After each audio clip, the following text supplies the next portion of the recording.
විශුද්ධ යොහන් පස්වෙනි පරිච්ඡේදයේ 30 වෙනි පදයේ සිට යේසුස් වහන්සේ පුත්‍රයාණන් බවට දිව්‍ය සාක්ෂි දැක්වීම. මට තනියම කිසිවක් කරන්නට නොපුළුවන. මම අසන පරිද්දෙම විනිශ්චය කරමි. මාගේ විනිශ්චය ධර්මිෂ්ඨය. මක් නිසාද?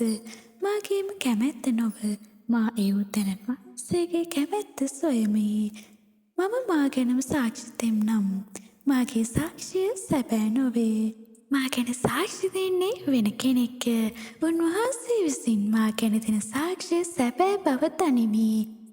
නුඹලා යොහන් ළඟට මනුෂ්‍යයන් යැවූහ. ඔහු සත්‍යතාවය ගැන සාක්ෂි දුන්නේය. එහෙත් මා ලබන සාක්ෂිය මනුෂ්‍යයන්ගෙන් නොවේ. එසේ වුවත් නුඹලා ගැලවෙන පිණිස මේ දේ කියමි. ඔහු ඇවිලෙන්නා වූ බබලවන්නා වූ පහනව සිටියේය. නුඹලාද කාලයක් ඔහුගේ එළියෙහි ප්‍රීතිමත් වන්නට කැමැත්තව සිටියෝය. නමුත් මට ඇත්තා වූ සාක්ෂිය යොහන්ගේ සාක්ෂියට වඩා උතුම්ය. මක් නිසාද? මා විසින් ඉෂ්ට කරන පිණිස පියාණන් වහන්සේ මට බාර දුන්නා වූ මා කරන්නා වූ වැඩම පියාණන් වහන්සේ මාය වූ බවට මා ගැන සාක්ෂි දෙයි. තවද මාය වූ පියාණන් වහන්සේම මා ගැන සාක්ෂි දුන් සේක. නුඹලා කිසි කලක උන්වහන්සේගේ හඬ ඇසුවේවත් උන්වහන්සේගේ රූපාකාරය දුටුවේවත් නැත. උන්වහන්සේගේ වචනය නුඹලා තුළ පවතින්නෙත් නැත. මක් නිසාද? උන්වහන්සේ විසින් එවන ලද තැනැත්තා නුඹලා විශ්වාස කරන්නේ නැත. ලියවිලිවල සදාකාල ජීවනය ඇත්තේ යැයි නුඹලා සිතන බැවින් නුඹලා ඒවා සොයන්නෝය. ඒවා මා ගැන සාක්ෂි දෙයි. නමුත් නුඹලා ජීවනය ලබන පිණිස මා ළඟට එන්ට කැමති නැත. මම මනුෂ්‍යයන්ගෙන් ගෞරවය නොලබමි. නමුත් නුඹලා අඳුනමි.